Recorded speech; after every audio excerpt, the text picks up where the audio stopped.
Today, I'm delighted to welcome Trisha Glynn to the podcast. Trisha has been a private equity investor for over 20 years and is currently a partner with Advent International. She serves on a number of boards, including Lululemon and Olaplex, and co-leads Advent's retail, consumer, and leisure investment sector. Trisha is also the co-chair of Advent's Global Diversity, Equity, and Inclusion Committee, and she has very graciously agreed to share her personal experiences, as well as Advent's perspectives and approach with respect to D&I. Trisha, welcome to the podcast. Thank you so much for having me. A lot of people talk about wanting change, but very few people actually do something about it. What stoked your passion for D&I and your commitment to lead real measurable change in private equity culture?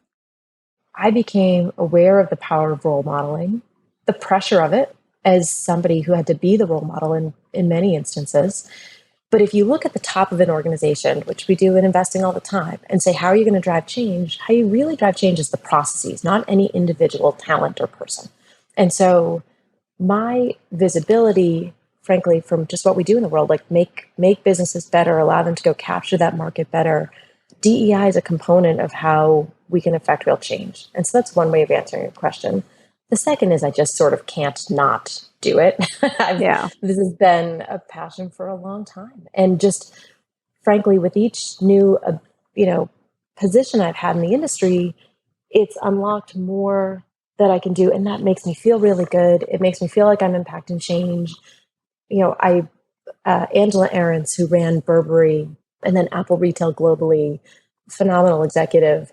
She and I were talking with a group last summer. And one thing she said to everybody was just like, what's the issue where you can't breathe, right? You can't breathe until it gets fixed. If you think about what we're doing, like think about the world at large, right? Imagine the possibilities if you unleashed the collective genius of the population, if you didn't hold people back because of some feature of how they were born, the color of their skin, a disability they might have, whether they have two X chromosomes or not, who they love, like that's incredible. And I do think about everything we're doing. While it might be distilled in the moment, right? Like while private equity might still have a lot of low-hanging fruit to get better, anything we do, any executive we open up the path for, any wealth creation opportunity we open up for someone where they can then pivot and go do something incredible somewhere else, all of this is part of the ripple effect of making real change. And so I love my piece in that. And I love that it can keep changing. Right now, where I'm leading investments and boards, I can impact what those boards look like, what those executive teams look like. And I need to know, and by the way, what processes those companies put in place. And I need to now hold that group accountable that there's a ripple effect underneath that leadership inside an organization to keep driving change. But I'm excited for the next step. I'm excited for when some of this becomes second nature and we can take on the bigger, more complex problems, because right now we've just got a long way to go. Yes, we all do. We all do. But can you describe that moment? Was there a moment that Advent decided to institutionalize and invest in D&I? And did this happen before you joined the team, or rather was it that ability to design and lead a program to drive real change one of the reasons that attracted you to Advent? Oh, great question. So Advent's work preceded me, right, by a long shot. This has been a focus at the most senior levels of the organization for years and years. Now, that doesn't mean that being part of it wasn't really attractive to me as a reason to come join the firm. And I certainly, when I spoke to the leadership at Advent, expressed my desire to be part of it. But their work preceded me. Now, in 2018, we formalized that work. We started at the global level to say, look, we work in 15 cities, numerous countries all over the world, right? What are the processes inside our walls and what can we do? We had the support of the most senior levels of the organization and a view that DEI was a critical component to our future. And so we set up this global committee at that point, and the committee needed to figure out how to start taking really institutional, formalized steps forward. The firm had always had different pockets that develop best practices. And our first thought was like, look, we can share these best practices better across the globe, right? There's a lot of great things happening inside the firm. We all believe this is important. When we got into the work and we started sharing anecdotes across the regions, we realized there was a huge opportunity to clarify why this was important to the organization, to lay out ground rules for how we were going to create change, and then hold ourselves accountable. And so I would say each year we keep thinking we're building foundation. The foundation gets more and more broad. We get more ambitious about what we can do. But from the very beginning, this was about DEI as critical to our success, right? Advent as an employer of choice, which we've always wanted to be, and a view that really diverse, equitable, and inclusive culture will help drive returns for our partners. We also believe it's the right thing to do, but it was really important to us to state, unequivocally, this is central to our business model. After we did that, right, we set that mission statement, we made that decision, we had buy-in for it.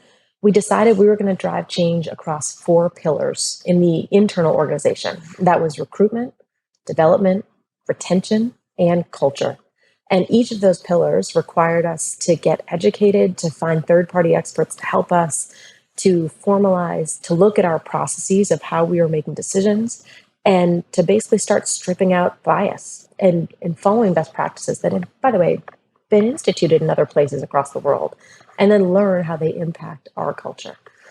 The last piece of our DEI efforts was around our portfolio, right? Advent at any given time is going to employ about 400,000 people around the world.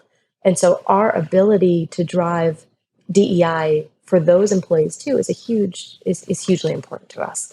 And so those are the principles.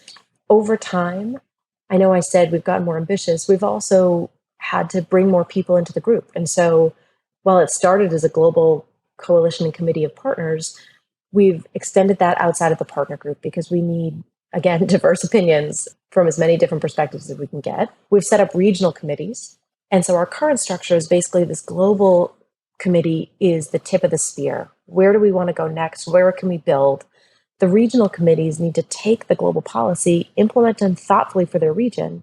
But by the way, in doing that and having those practitioners on the ground, you get phenomenal ideas back and we can spin them back up to the global committee and share best practices. And so this is a big effort inside Advent. It's a total honor to be part of it, but we've got phenomenal ideas coming from so many different groups in the organization. And it's allowing us to test and learn too, which is, a business principle we think is important. It sounds like a phenomenal approach to instilling D&I into everything you do. And as we think about the program, you talked about the portfolio companies. Is the program and your approach mandatory? So when you acquire a portfolio company, you share with them what your approach is and you require them to take on your policies and approaches, or is it voluntary? How do you actually build it into the value creation thesis? It's a great question. And I would say we're earlier in our portfolio work for this very question. We debated where we were going to take a stand to try and mandate change. Now, we have absolutely shared with our portfolio our perspective, our mission statement, and that we hold them accountable for that. But maybe it's most helpful if I just describe a little bit of what we're doing. So inside the portfolio, the first thing we did is to engage a firm called Paradigm, a third party, really well known, to provide our companies with this diagnostic tool so they could self-evaluate their DEI policies and practices. We, of course, get the summary results of that too and know where companies' biggest opportunities for change are going to be. And so effectively, based on the results of that Paradigm survey, all the companies that took part now can develop this comprehensive strategy for improving DEI in their businesses. The second thing we did is create a consistent reporting framework for boards of directors to monitor, for Advent to monitor and drive progress on DEI. We're asking all companies to report progress. We're asking them to discuss it at each of their quarterly board meetings. And the reason for this really is, if you look at any of the research, right, if you can track change, the numbers are really the only way to hold yourself accountable. And so we need to have the numbers in place, and then we need to make sure it's on the agenda. And so that's something we're really comfortable mandating. The third thing we're working to increase is the diversity of our portfolio company boards.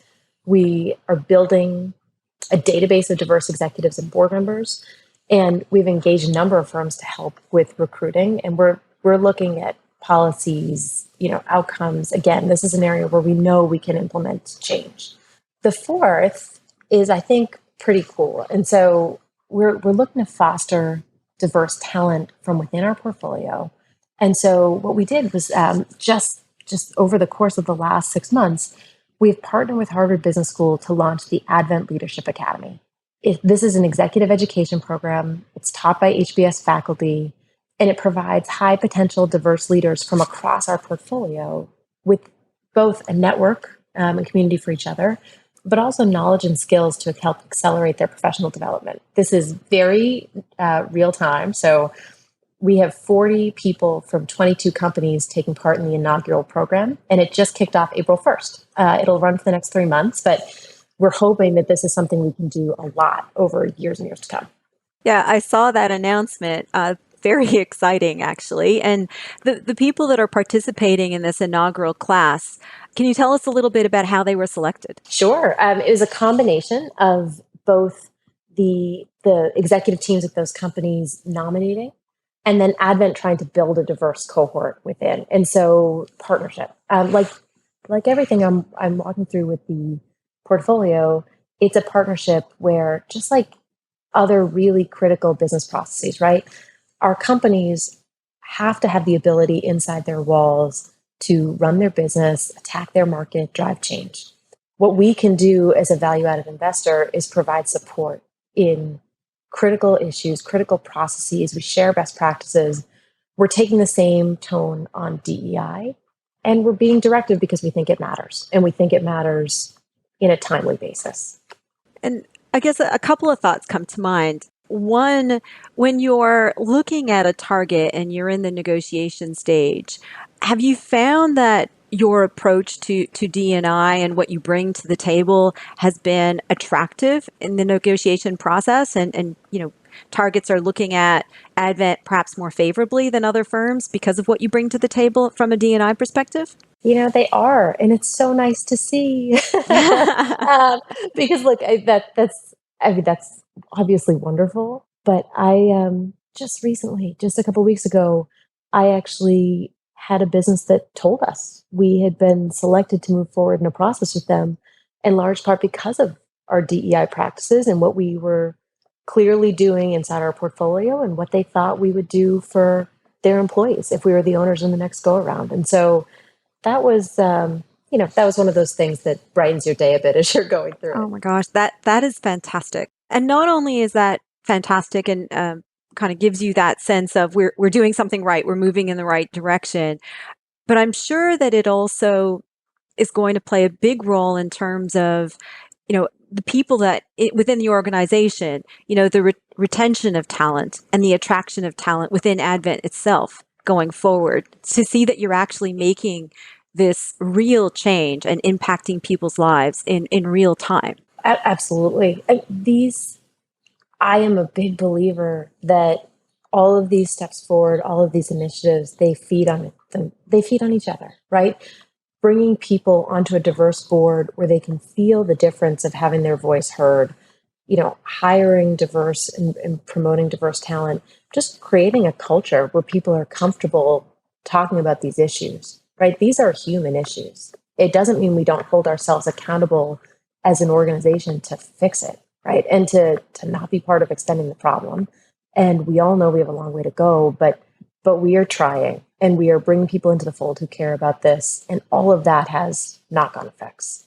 So if we stand back and clearly, what you and Advent have been doing has really been, I would suggest, as a leader within private equity and potentially even outside of private equity, because so many companies right now are really focused on D&I and trying to make those long-lasting changes.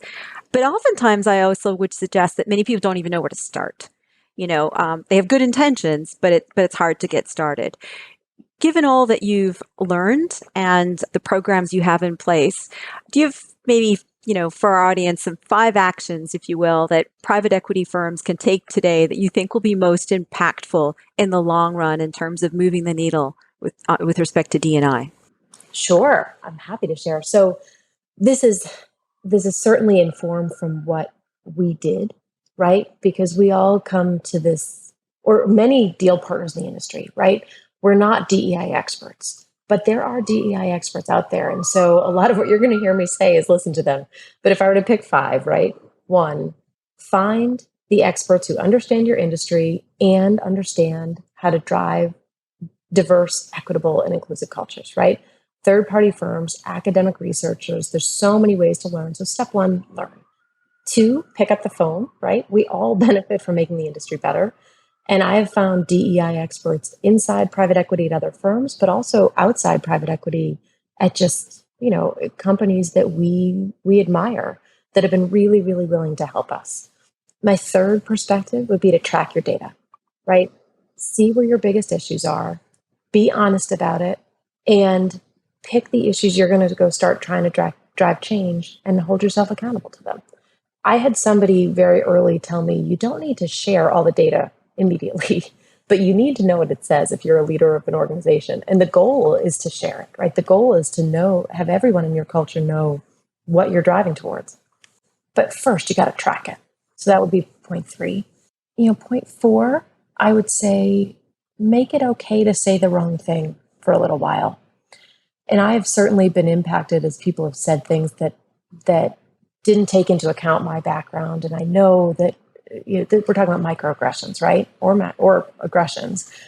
We've all lived in cultures, we've had friends and colleagues impacted by this. But having said that, sometimes fear holds leaders back from engaging in this work. And if what you're trying to do is drive the organization forward, you need the leaders of the organization to move too. And so that is not to say you allow insensitivity, but by making it okay to say the wrong thing in some forum, some setting, or for some amount of time, you're going to allow well-intentioned people to learn on the job. And I do think that's critical, especially the further behind your industry or firm is. And then fifth, hold people accountable, right? And that's hold your leaders accountable, but hold everyone in your organization accountable, and hold them accountable in whatever way your organization holds people accountable. This isn't going to happen via magic, and it's not going to happen just because someone senior says it should. And so ultimately, look, in private equity especially, we understand how to partner with an investment and help drive change. What you're trying to do is drive change in your organization, and it requires work, and it requires effort, and it requires mind share. Yeah, it's definitely, to your point, it's not something that happens overnight. You need to be committed, but you also need to actually hold people accountable, or people will get busy and it will get pushed to the bottom of their priority list. And that's the only way you can really make change last. So fantastic words of advice. Now, if I can maybe just take a moment to go just a little more personal, if you will, do you have any advice for women who are out there who might be interested in pursuing a career as an investor in PE? What words of advice would you give them? Oh, of course I do. I do. Oh, I haven't gotten this question in a while. So, all right. First, where you work matters. When I was earlier in my career, I used to tell people, find a firm where your gender is irrelevant, right? Find a firm where your work product is going to be what shines through, where you feel like the decisions you're making and the relationships you're building are the most important thing. And I shifted that at some point, right? As we talked about my insight into where bias exists and what impacts diverse professionals coming up, not just women, just diverse professionals coming up, is harder than I thought. And so I've shifted that over time to say, find a firm that wants you. Find a firm where you are going to be valued and you are going to be sponsored. One thing we didn't talk about, my fault, I didn't bring it up. Right, one of the programs of many, right? But one of the programs I'm really proud of is our Aspire program, which is the Advent sponsorship program. We designed it to create opportunities for future diverse leaders. It's a newer program, but it pairs mid to senior level diverse deal professionals with partners of the firm who act as sponsors, not just mentors, right? This sponsorship versus mentorship thing is such a critical difference. Mentors help you navigate the playing field. Sponsors are in the room when decisions about you are being made and can help advocate for you. They can open up their network. They can open up their experience set. It is more powerful, right? Yeah. And it's not like people don't have sponsors without these programs in place. They do. But the research would say, and just think about it, intuition would say, you're more likely to have a sponsor if you're in the majority because it's easier. And so what the sponsorship program does is try to create sponsorship for diverse professionals coming up. And that's what I really mean when I say go to a firm that wants you, right? Go to a firm that's going to help you navigate what is a more challenging playing field, at least from the beginning, because we don't need every firm to be perfect yet. That's the goal. But if the industry can get more incredible diverse talent to gain leadership positions, then that diverse talent just naturally goes to other firms. It helps evolve other firms, starts their own firms, which is phenomenal, right? Like, you want this leadership talent to get developed. You don't want it to get stymied at promotion steps along the way. And then you want it to lead. That's the point. And whether it leads inside your firm or elsewhere is really okay. Yeah. Wow. That is fantastic. And that program sounds like exactly what every firm, whether you're in private equity or not, needs to have in place.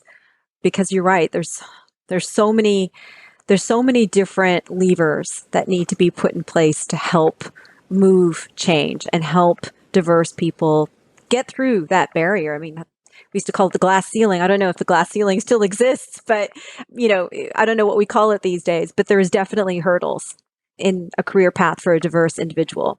And we need to put in place individuals who are going to help cultivate their talent, bring their skills to the forefront, and promote it within organizations and celebrate it so that they can move to those next levels and then make more change happen, right?